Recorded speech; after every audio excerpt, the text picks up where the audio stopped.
In the winter twilight of 1886, two red-headed brothers stepped off a train in Detroit, Michigan, carrying little more than their machinist tools and an unbreakable bond forged in their father's foundry. John Francis Dodge, 22 years old, and his younger brother Horace Elgin, 18, had no way of knowing they would build an automotive empire that would shake the foundations of American industry. They had no way of knowing their story would end in tragedy, their fortune scattered, and their company torn from their family's hands forever. The brothers came from humble roots in the small town of Niles, Michigan, where their father Daniel ran a foundry and machine shop building engines for riverboats. From their earliest days, John and Horace were inseparable. They learned the machinist's trade working beside their father, their hands growing calloused as they shaped hot metal and assembled precision parts.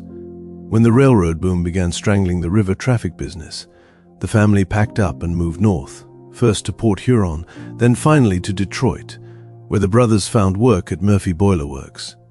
Detroit in the late 1800s was a city on the verge of transformation.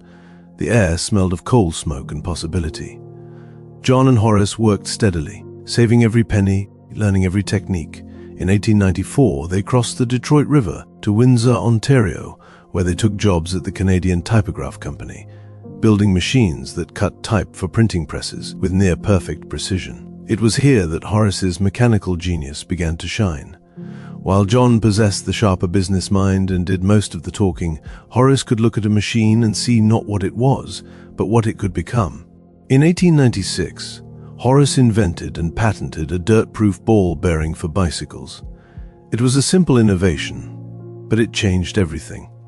The following year, the brothers partnered with a Detroit manufacturer named Fred Evans to produce the Evans and Dodge bicycle, featuring Horace's revolutionary bearing. For a few years, they built bicycles, but the brothers were watching something bigger taking shape on the streets of Detroit. Horseless carriages were beginning to appear, sputtering and smoking their way through the muddy roads. The automobile age was dawning, and the Dodge brothers were ready. In 1900, they sold their bicycle business and used the proceeds to open their own machine shop in a building on Beaubien Street in Detroit. The timing could not have been better.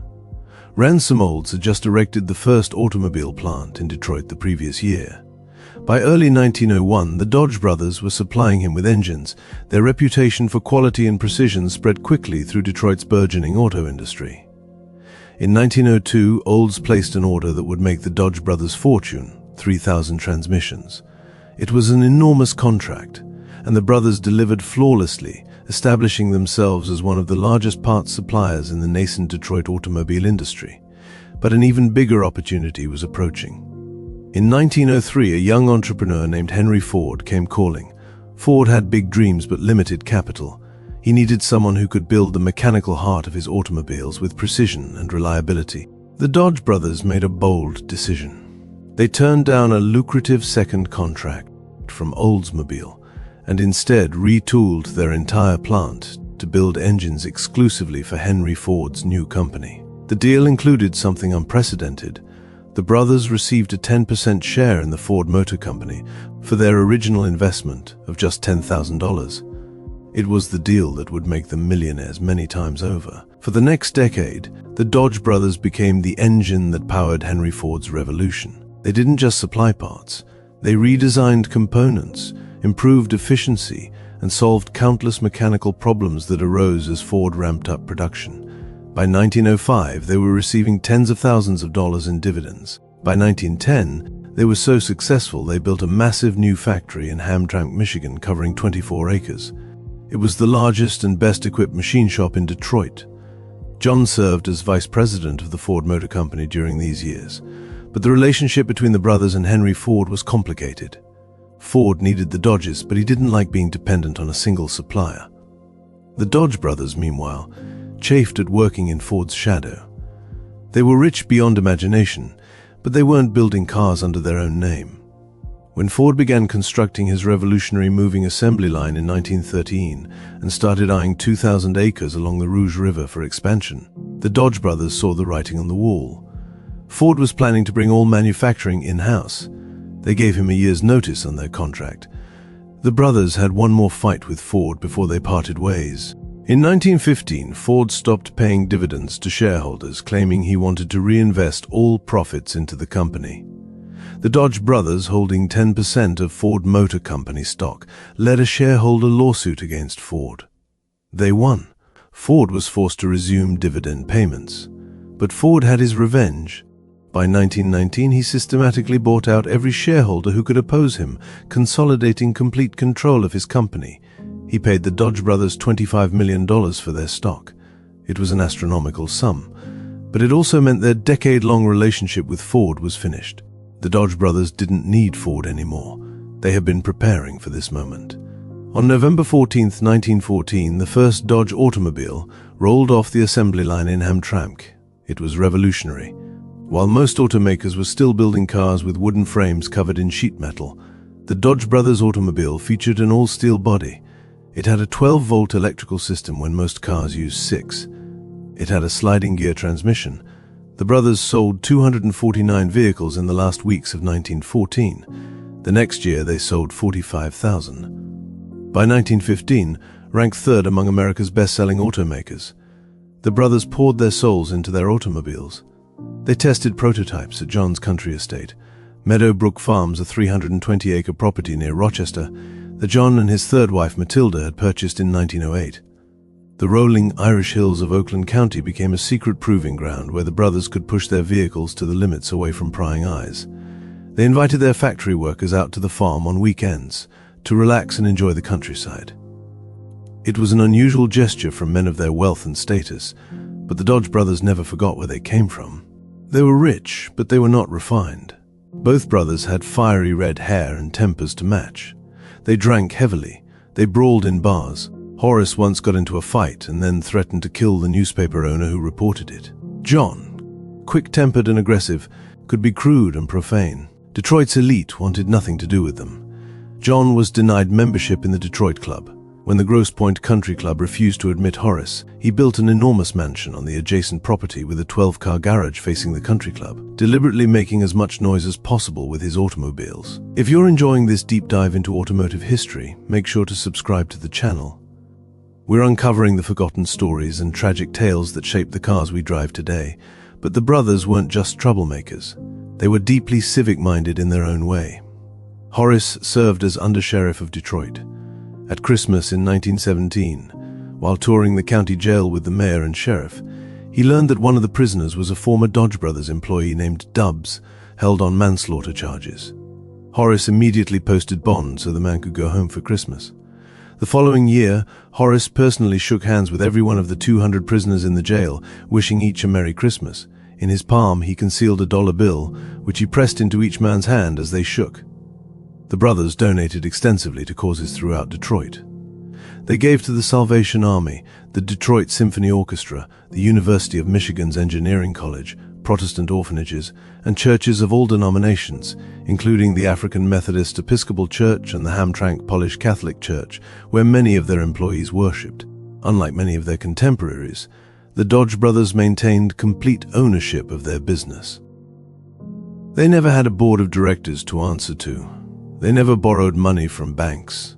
They built their empire on their own terms. By 1919, Dodge Brothers Motor Company was producing more than 100,000 vehicles per year. They had built their 400,000th automobile. They were manufacturing commercial trucks, military vehicles, and passenger cars. The company employed 20,000 workers. They had opened new facilities and were making plans to produce their own iron and steel on 295 acres they'd purchased along the Detroit River. The future seemed limitless. Then came January of 1920. The brothers traveled to New York City to attend the National Automobile Show, the most important event in the automotive calendar. The great manufacturers gathered to display their latest innovations. Ford was there, Chevrolet, Oldsmobile, and the Dodge brothers, whose company had become the second best-selling automobile brand in America. But New York City in January 1920 was still in the grip of the deadliest pandemic in human history. The Spanish flu had arrived in the summer of 1918, carried by 6 sailors aboard the Norwegian vessel Bergen's Fjord. It had swept across the globe in waves, infecting 500 million people and killing somewhere between 50 and 100 million. New York had been devastated, experiencing 147,000 cases and more than 20,000 deaths in a single month during the first wave. By January 1920, the worst seemed to be over. The pandemic was winding down. But the virus was still lurking in the winter air of New York City, and both John and Horace Dodge contracted influenza while attending the auto show. Within days, the flu had developed into pneumonia. John, whose lungs had been damaged by tuberculosis years earlier, deteriorated rapidly. On January 14, 1920, John Francis Dodge died in his suite at the Ritz-Carlton Hotel. He was 55 years old. His body was brought back to Detroit by train, placed in a bronze casket at William Blake's funeral home. More than 300 people escorted the casket from the Detroit train station. 18,000 Dodge Brothers employees lined up for hours along Woodward Avenue, waiting to view his body and pay their respects. The outpouring of grief was extraordinary.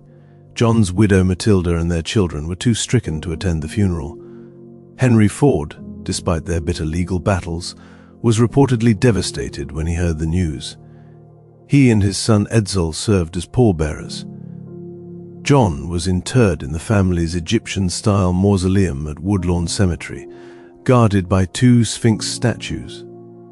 Horace recovered from the initial bout of influenza and pneumonia. He struggled back to work, taking over as president of the company, trying to carry on without his brother. In a letter to Dodge dealers, Horace wrote words that revealed the depth of his loss. "The passing of my dear brother, Mr. John F. Dodge, is to me personally a great loss. So great that I hesitate to look forward to the years without his companionship, our lives having been, as you all know, practically inseparable since our childhood. But Horace was a broken man. His health never fully recovered. He suffered relapses throughout the year. The cirrhosis of the liver that had been developing for years, likely from decades of heavy drinking, worsened. On December 10, 1920, less than 11 months after his brother's death, Horace Elgin Dodge died in Palm Beach, Florida. He was 52 years old. He was laid to rest beside John in the same mausoleum at Woodlawn Cemetery. Their death sent shockwaves through the American automobile industry. Dodge Brothers Motor Company had been built entirely on the vision and partnership of two men who had been inseparable since childhood. There was no heir apparent. No one in the family wanted to run the business. Horace's widow Anna and John's widow Matilda found themselves controlling a massive industrial empire that neither was equipped to manage. Frederick Haynes, who had been working with the brothers, remained as company president. But without the founders' vision and drive, the company began to stagnate. Sales slipped. By 1925, Dodge had fallen from second place to fifth in the industry. In January 1925, two offers came in, one from General Motors, the other from Dillon, Red & Company, a powerful New York investment banking firm. Dillon Red won with an all-cash offer. On May 1st, 1925, exactly 5 years and 3 months after John's death, a certified check was delivered to the Dodge widows. The amount, $146 million. It was the largest cash transaction in Wall Street history. The check itself was the largest ever drawn in a commercial transaction. It made headlines in newspapers across the country. Anna Thompson Dodge and Matilda Rausch Dodge became among the richest women in the world overnight. For Dillon Red, it was a calculated investment. They offered non-voting stock to the public and sold bonds, raising $160 million. They kept all the voting stock for themselves, maintaining complete control while reaping a $14 million net profit immediately. They installed E.G. Wilmer, a banker with no automotive experience, as board chairman. For 3 years, the investment firm tried to turn Dodge Brothers around, but they lacked the automotive expertise and vision that had made the company great. Then, in 1928, Walter Percy Chrysler came calling. Chrysler was a former railroad man who had become president of General Motors' Buick division, transforming it from producing 40 cars per day to 560 cars per day in just 8 years. He'd left GM in 1920 to rescue the failing Maxwell Automobile Company, and in 1924 he'd introduced his own car, the Chrysler, which became an immediate sensation. 10,000 Chryslers were produced and sold within the first 6 months, but Chrysler wanted more. He wanted to compete with General Motors and Ford as one of Detroit's big three. He'd already introduced the Plymouth in 1928 to compete in the low-price market. Now he wanted Dodge Brothers, not primarily for the cars they were making, but for their name recognition, their extensive dealer network, and their massive manufacturing facilities. On May 28, 1928, the deal was done. Chrysler purchased Dodge Brothers, Inc. from Dillon, read for $170 million in a stock exchange. It was, at the time, the largest business transaction in history. Overnight, the Chrysler Corporation grew fivefold and became Detroit's third major automaker. Walter Chrysler later said, "Buying Dodge was one of the soundest acts of my life.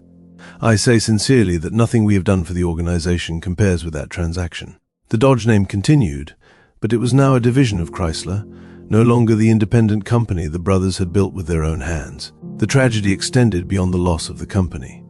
John's daughter, Anna Margaret, died of measles in 1924, when she was still a small child. His son Daniel, who had grown into a promising young inventor developing innovative diesel motors in his workshop at Meadowbrook Farms, married a young telephone operator named Annie Laureen MacDonald. 1 month after his sister Frances's wedding at the estate, Daniel married Annie in an intimate ceremony in the living room of Meadowbrook Hall. While honeymooning on Manitoulin Island, Daniel was injured by explosives. On the way to the hospital by boat, he fell overboard. He drowned in Lake Huron. He was 21 years old, just recently married, his whole life ahead of him.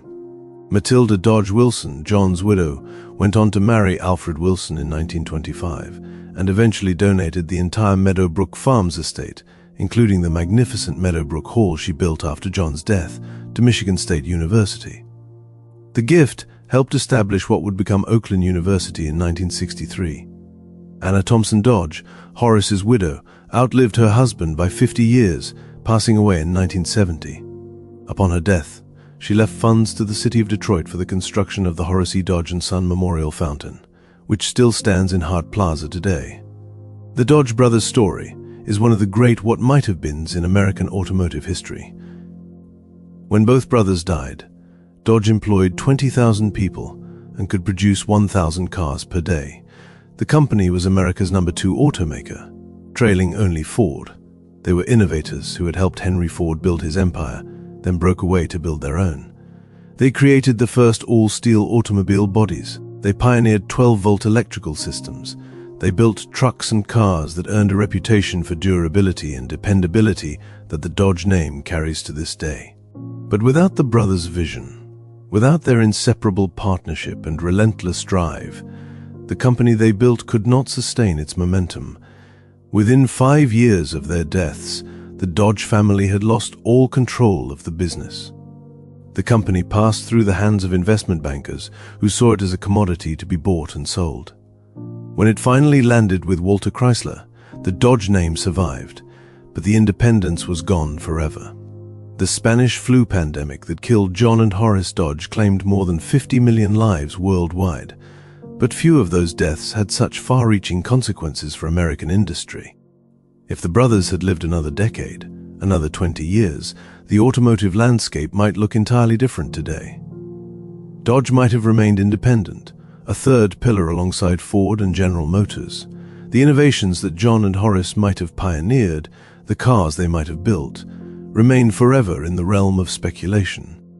What we know for certain is this: 2 red-headed brothers from humble beginnings in Niles, Michigan, built one of America's great automotive empires through skill, determination, and an unbreakable bond. They lived on their own terms, fought their own battles, and created vehicles that millions of Americans trusted with their lives. They died too young, too suddenly, in a pandemic that swept the world and changed everything. Their widows became among the richest women in the world, but lost the company their husbands had built.